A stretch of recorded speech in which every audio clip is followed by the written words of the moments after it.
Salut à tous, j'espère que vous allez bien, c'est Romain et on se retrouve aujourd'hui pour revenir sur le match du week-end, ce déplacement à Montpellier hier soir pour nos Parisiens, nos jeunes Parisiens, puisque c'était le 11 le plus jeune de l'histoire du club en championnat que Luis Enrique a aligné, pour ce qui est à la fois le match d'après, après cette qualification formidable contre Arsenal mercredi, et le premier des 3 matchs restants jusqu'à cette finale de Ligue des Champions à Munich. Bien sûr, celui-là, comme la semaine prochaine à Auxerre, sont pas des matchs avec une grande importance où on devrait voir une équipe très remaniée. Carrément, la plupart des cadres ont eu une semaine de vacances puisqu'ils reprendront l'entraînement mercredi. Les Dembélé, Fabian Ruiz, Marquinhos, Donnarumma.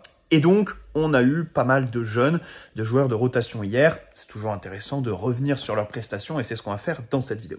Avant que la vidéo commence, petit placement de produit pour le site Faux2Faux qui vous propose des maillots non officiels, non authentiques, mais d'excellente qualité, que ce soit au niveau des flocages, leur résistance, si vous les lavez pas trop chaud bien sûr, les qualités des coutures, des broderies sur les logos, une grande diversité dans l'offre, notre PSG bien sûr avec le maillot de Jordan et ses fameuses ailes, symbole de notre parcours de Ligue des Champions cette saison, d'autres clubs, des maillots vintage, les sélections nationales, la Formule 1, la NBA, n'hésitez pas à aller checker le lien dans la description, tout comme les informations sur le code promo et les promotions en cours sur la boutique plus généralement. Très souvent, vous en trouvez et c'est très intéressant. Vous ajoutez dans la barre commentaire au moment du paiement le maillot qui vous est offert en fonction du montant donc vous dépensez sur le site avec des délais de livraison compris entre 2-3 semaines grand maximum. Voilà, n'hésitez pas à aller checker tout ça et bien sûr,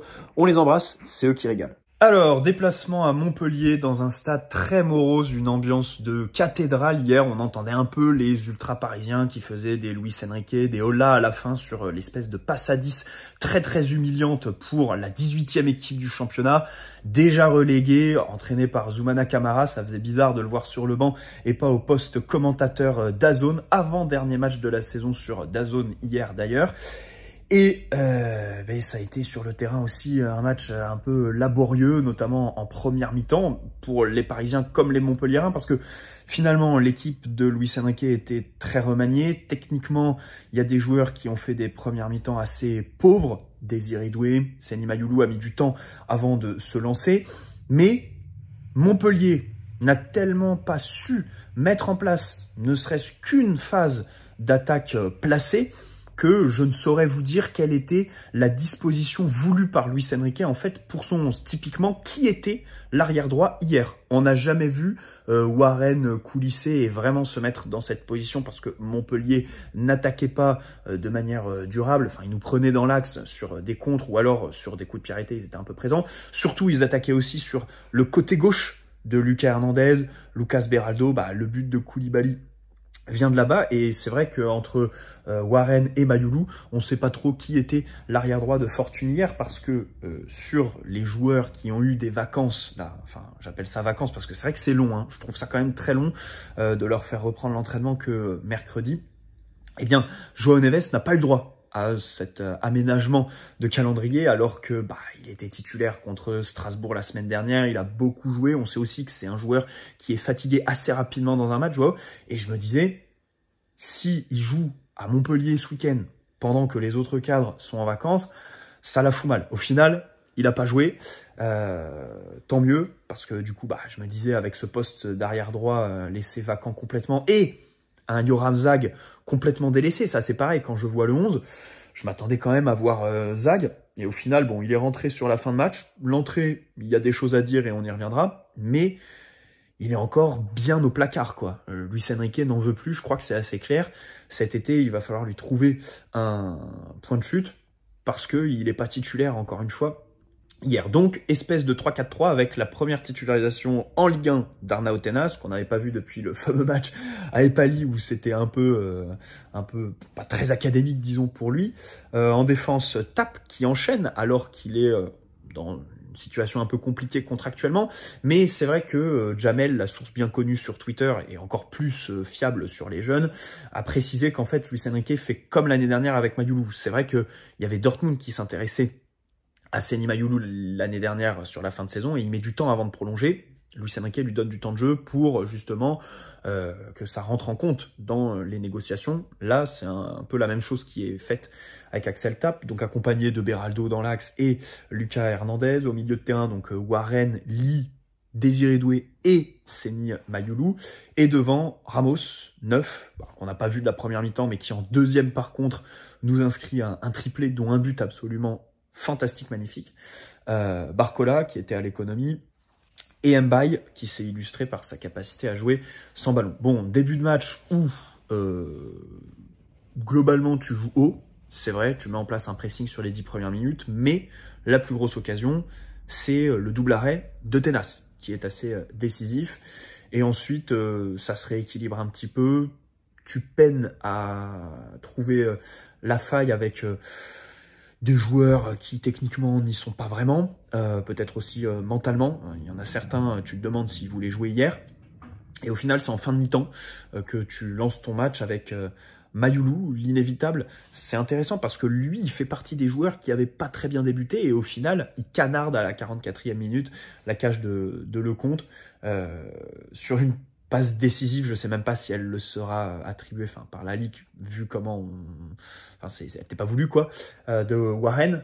Mais c'est vrai que sur la plupart des buts, bon, on peut s'interroger sur la vraie volonté de marquer, de faire le geste fait, la passe D de Warren, la reprise pied gauche de Ramos, si elle n'est pas déviée, on ne sait pas trop si elle y va, même son péno, bon, heureusement qu'il est tiré ras de terre parce que sinon le compte le sort. Et bon, par contre, voilà, le dernier, et c'est assez fou parce que ça part du gardien, est vraiment incroyable. Donc, retour des vestiaires, tu plies le truc, 3-0, cette réduction de l'écart où Beraldo est bien battu par Koulibaly. C'est un peu dommage, mais derrière, je crois que c'est sur l'action de l'engagement que tu te reprends direct avec ce dégagement incroyable de Tenas pour le but de Gonzalo, et puis la fin de match où là, c'était pour s'endormir, quoi. La passe à 10, les olés des supporters parisiens, et puis sur le terrain, bon, très peu d'entrants. C'est vrai aussi que nous, on n'avait pas grand monde à faire rentrer. C'est peut-être pour ça qu'un Lee Kang-in reste sur le terrain jusqu'à la fin du match. Parce que s'il y avait eu quelqu'un, je pense qu'il aurait dégagé depuis longtemps vu la gueule de son match. Et au final, ça fait 3 points, le 4-1. Bon, c'est le genre de soirée de fin de saison qu'on apprécie, que pas grand monde regarde, on va pas se mentir. Mais voilà, qui fait toujours plaisir. Et il y a des enseignements à tirer. Alors, on va revenir sur les prestations. Déjà, Tenas, parce que c'est vrai que cet été, la question se posera pour lui quand même. Il a très peu joué. Bon match. Très bon match. L'arrêt à 0-0. 2 bonnes sorties. Dans les pieds, dans les airs. Alors, il y en a une qui n'est pas très académique en première mi-temps, parce que le point, il ne le met pas très bien. Et du coup, il le prend dans un second temps. 2 super dégagements à chaque fois. Dès que Montpellier commençait à presser, il annulait tout ça. Il trouve Barcola. Direct, il envoie Barcola au but en première mi-temps quand il fracasse la barre, Bradley. Et la passe D pour Ramos. Enfin, c'est exceptionnel. À chaque fois, le mois de mai, c'est devenu le rituel, la passe D du gardien. Tenas, parce que l'année dernière contre Toulouse, il en fait une déjà pour Mbappé. Rappelez-vous la défaite 3-1 que Luis Enrique avait détesté. C'était le match des célébrations au parc. D'ailleurs, semaine prochaine, bon plan de prendre sa place parce que il y aura la remise du titre et tout ça face à Auxerre pour le dernier match de la saison, 34e journée. Donc voilà, Tenas, un très bon match. Tapp, très excentré, donc de grands espaces à défendre. Montpellier n'ont pas vraiment attaqué sur son côté, comme on le disait, du coup, il y a assez peu de duels défensifs à signaler. Mais j'ai encore bien aimé la volonté de défendre en avançant, d'aller directement sur son adversaire. Il y a quelques pertes de balles quand même, hein, notamment en première mi-temps, qui donnent des situations à Montpellier, mais sinon avec ballon de la personnalité. Donc c'est vrai que c'est un... Et il finit le match milieu. Alors défensivement on le voit, après avec ballon au milieu il fait un peu moins de choses. Parce que il voit moins le terrain, et puis après bon, sur la fin de match, Montpellier était un peu recroquevillé en défense, donc c'est sûr qu'il y avait un peu moins d'espace que sur le début de la seconde mi-temps par exemple, où là voilà, on a pu prendre la profondeur. Mbaye, il a passe des pour Ramos, Mayulu qui se montre un peu plus, avec plus d'espace entre les lignes, machin. Donc ça c'est très bien. Beraldo. Alors Beraldo, son match il est difficile à juger. Pourquoi? Parce que D'un côté, il y a des duels perdus et dès qu'il y a des espaces un peu larges à défendre, c'est quand même très compliqué pour lui, quoi. Il se fait annuler très facilement. Enfin, il est dribblé par Koulibaly sur le but. Voilà, c'est un peu humiliant. Il y a d'autres situations où Koulibaly, sur le même dribble, le prend. Mais de l'autre côté, bah, il est tellement seul. Il y a tellement d'espace à couvrir que bon, est-ce qu'on peut lui en vouloir? Alors avec ballon, il a été très bon, hein, il a été très bon, mais c'est le lot des défenseurs qui sont comme ça dans l'axe, surtout avec Lucas Hernandez sur le côté, parce que s'il y en a un sur qui on devrait revenir, c'est peut-être plus Lucas, parce que lui, pour le coup, ça paraît compliqué de l'imaginer dans... Enfin, c'est difficile parce que titulaire, là, ça paraît quand même assez terminé, Lucas, au PSG titulaire dans le 11. Et en fait, les matchs de rotation, les petits matchs, c'est toujours des matchs où tu es en siège dans les 30 mètres de l'adversaire et du coup, eux, ils essayent de te prendre en contre avec des grands espaces à défendre. Et lui, il n'y arrive pas, quoi. C'est vrai qu'il faut qu'il aille tout de suite sur le porteur, le couper à la source avant même qu'il reçoive le ballon, parce que s'il y a un mec qui arrive lancé sur lui, bah c'est gaguesque pour Lucas. Il monte plus, c'est vrai que ça aussi, hein. Aucune montée hier contre Montpellier. Et c'est marrant parce que son match m'a rappelé celui qu'on gagne 6-2. Ouais, c'est 6-2 l'année dernière, avec que des beaux buts, là, rappelez-vous, les buts magnifiques de Mbappé et Vitinha. Bah là, il avait déjà été très mauvais, Lucas. Hein, déjà l'année dernière, en fait. Quand tu regardes ce genre de match dont tout le monde se fout sur les fins de saison, bah, en fait, tu trouves des signes avant-coureurs de ce que tu vas dire la saison prochaine. C'est pour ça que ça me paraît important quand même de revenir sur ce genre de match.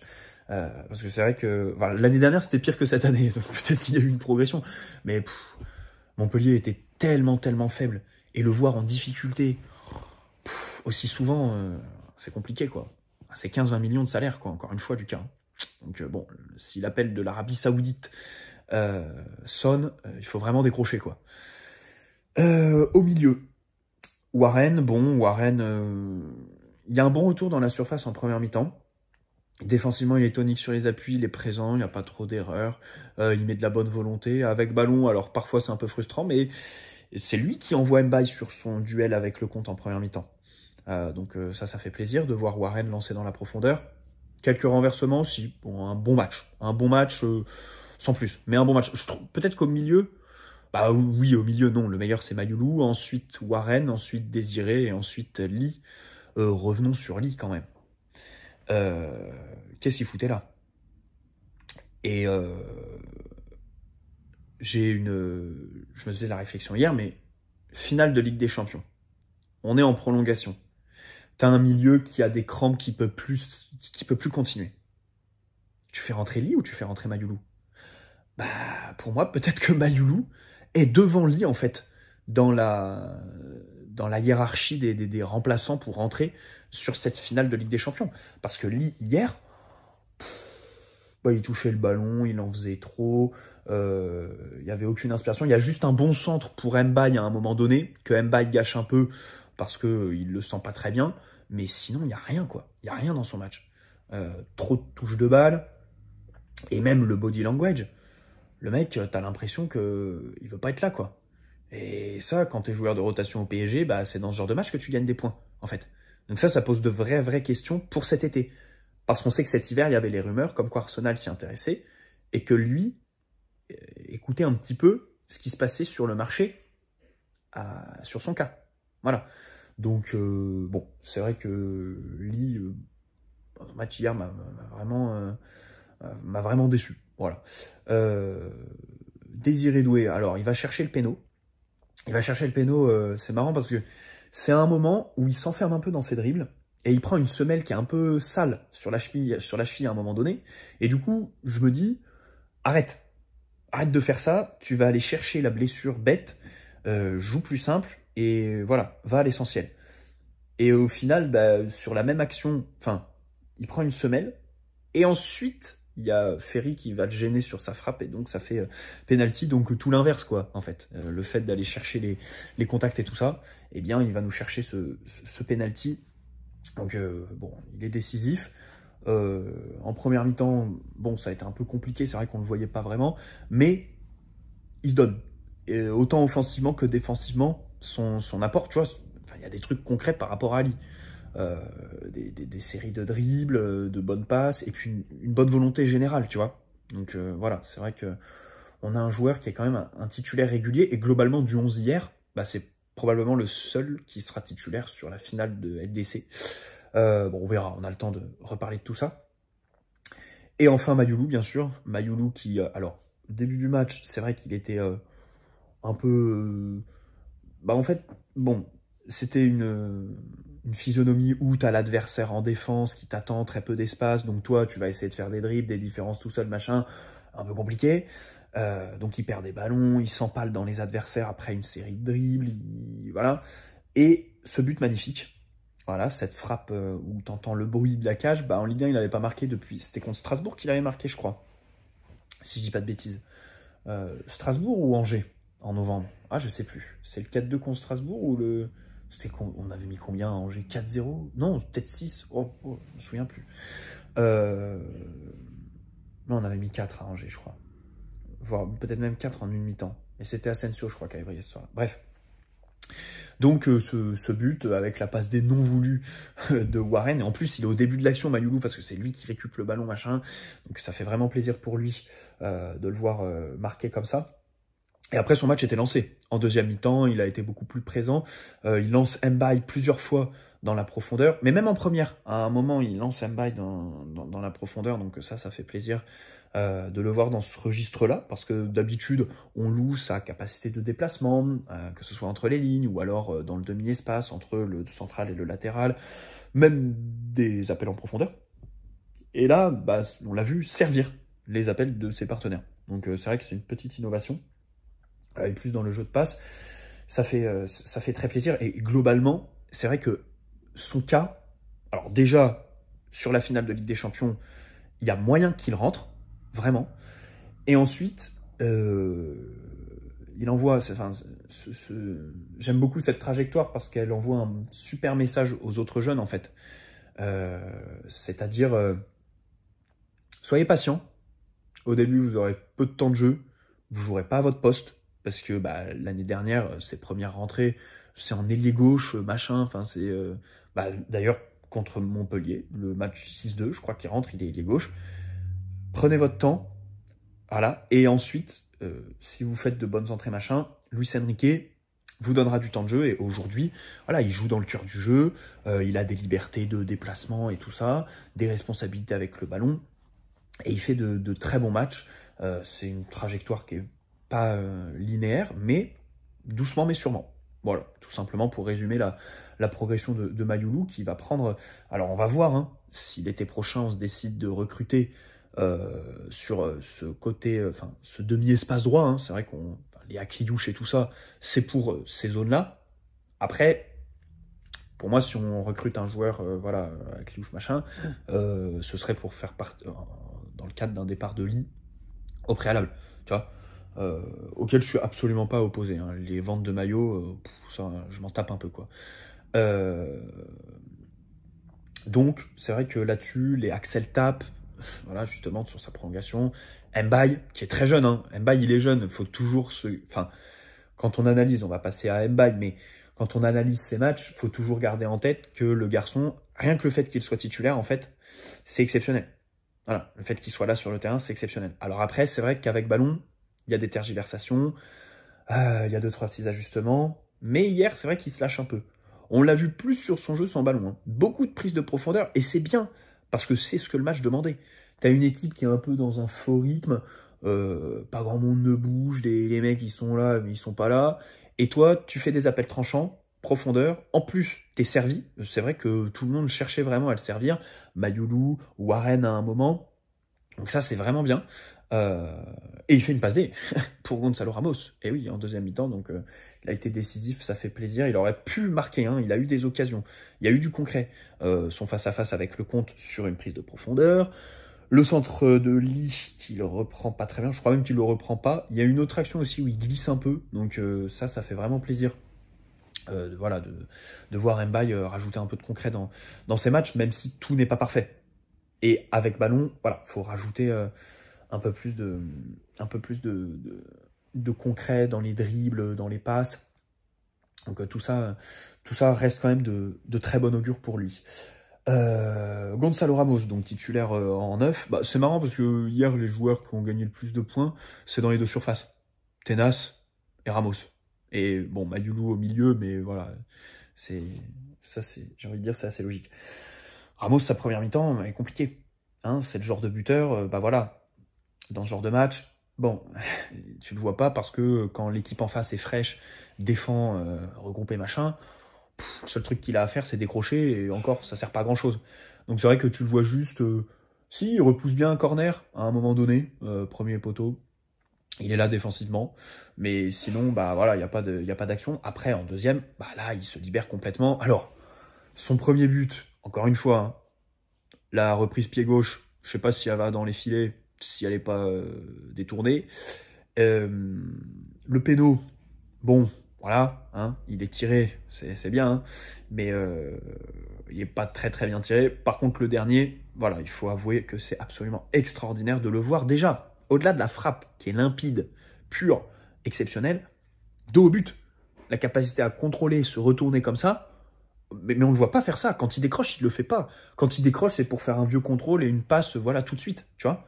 Il ne fait pas, je pose, je me retourne, je me mets face au jeu, et ensuite, je fais avancer le ballon, tu vois. Ça, il ne le fait pas. Et là, le voir le faire aux abords de la surface avec la pression d'un défenseur derrière, non, c'est très fort. C'est très très fort. Donc ça fait vraiment plaisir pour lui. Ballon du match, triplé. D'ailleurs, hier, il a marqué, je crois, ses 32e et 33e. Donc, il a dépassé Pionel Pepsi au nombre de buts marqués au PSG. Alors, ce que je dis est un peu démago parce que Gonzalo Ramos, je pense, a eu plus de pénaltys que Messi. C'est assez fou de dire ça, mais Messi, en fait, c'était Mbappé qui les prenait tous. Et là, Ramos, bah, c'est vrai qu'il tire souvent les pénaux parce qu'en fait, il est titulaire dans des matchs où on a des pénaux et où il n'y a pas les tireurs habituels. Donc, en fait, il les prend très souvent en Coupe de France, machin. L'année dernière aussi, il en prend un en janvier. Il y a Mbappé sur le terrain, je crois, mais il lui laisse parce que bah, il sort de son espèce de grippe qu'il avait envoyé carrément à l'hosto. Je crois il avait perdu 15 kilos, si je dis pas de bêtises. Donc voilà, mais dans tous les cas, plus de buts que Messi en moins de temps. Hein, parce que là, la saison, elle n'est pas finie. Il reste un match. Et je rappelle que Messi, bah, il a fait 2 saisons au PSG quand Gonzalo Ramos termine sa deuxième. Donc c'est assez fou quand même de se dire ça, parce que Ramos a eu moins de temps de jeu. Bref, tous les moyens sont bons pour humilier Pionel Pepsi et ces 2 années, parce que lui ne se gêne pas pour le faire. Dès qu'on lui pose une question pour le PSG, à chaque fois, il parle pour dire qu'il était malheureux, machin. Donc c'est pour ça qu'on se permet les tacles, les 2 pieds décollés à chaque fois. Et Barcola, bon, qui a retrouvé son aile gauche. Alors sur son match, pas grand chose à dire. C'est vrai qu'en première mi-temps, il est bien muselé par Montpellier. Bon, il y a des dribbles qui sont pas, enfin qui passent, des petits enchaînements. Il y a l'occasion où il fracasse la barre. Après voilà, je sais pas à quel point lui jouait à l'économie. À un moment, il s'énerve un peu, hein. Il y a une espèce de faute qui est pas sifflée, il tire dans le ballon, machin, alors qu'il y a touche. Heureusement, l'arbitre lui met pas de carton jaune, parce qu'il y en aurait plus d'un qui l'aurait mis, surtout que l'arbitre hier, c'était... j'ai perdu son nom, mais c'est un arbitre de merde. Et heureusement, ça a pas déconné. Enfin, il y a que Beraldo qui prend un jaune à la 40e minute, je crois. Enfin, c'est typiquement le genre d'arbitre qui peut faire partir en vrille ce genre de match en carton, quoi, qui normalement ne doit pas partir en vrille. Donc voilà, bon. Barcola, son match, je sais pas à quel point il était à l'économie ou de l'autre côté Montpellier l'ont bien contenu, parce que c'est vrai qu'il y avait un plan sur lui, à chaque fois il était bien pris, mais bon, il y a quelques dribbles qui passent, réussi à faire progresser le ballon, et puis cette grosse occasion, sur cette passe laser d'Arnao Tenas. Mais ça c'est exceptionnel, hein. Vraiment le jeu au pied d'Arnao Tenas, c'est incroyable. Bref, limite un joueur de champ. Et sur les entrants... Ah oui, l'entrée de Camara. L'entrée de Camara, alors qu'on a vu donc en défense. Bon, parfois défensivement, c'était un peu sur un fil. Mais avec ballon, c'était bien. On l'a vu à plusieurs reprises faire preuve de personnalité. Yoram Zag, alors il rentre. Ah, je me dis enfin, il n'est pas mort, il n'est pas décédé. Et premier ballon, erreur de relance qui donne une giga cartouche à Montpellier. Je me dis, ok, ça commence bien, mais il se reprend bien derrière. Et il faut noter que sur cette fin de match, bah en fait, il a apporté ce qu'on demande à un remplaçant, à savoir une volonté d'aller de l'avant, des courses, même si c'était pas bien concrétisé.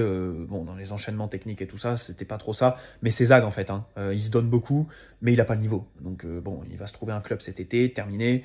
Voilà, ça fait penser un peu à Colin Dagba, pas trop d'avenir, mais il est là. Voilà.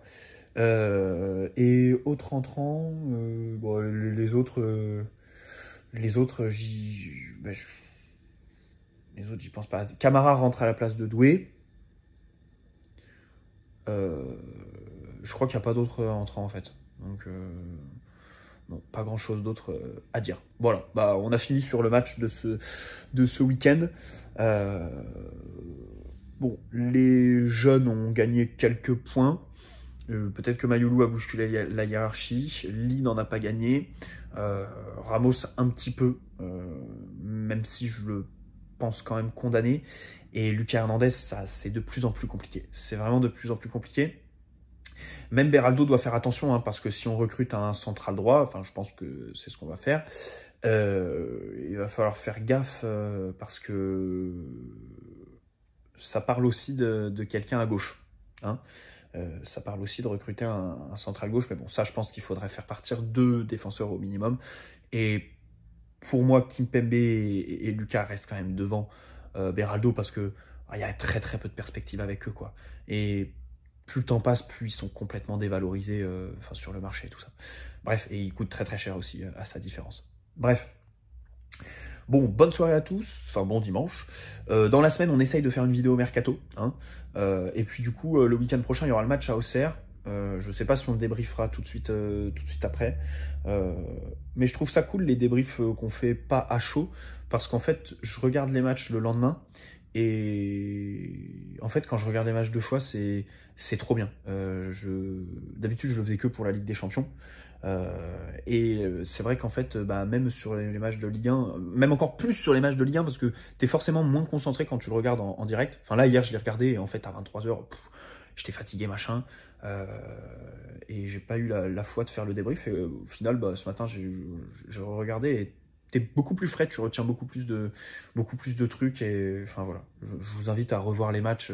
Rien de tel en fait, pour avoir des avis très très concrets avec voilà à chaque fois des exemples, parce qu'en plus bon, quand t'es en live, surtout pour la Ligue des Champions, tu loupes plein de choses. Bref, bonne soirée à tous, ciao les amis, prenez soin de vous.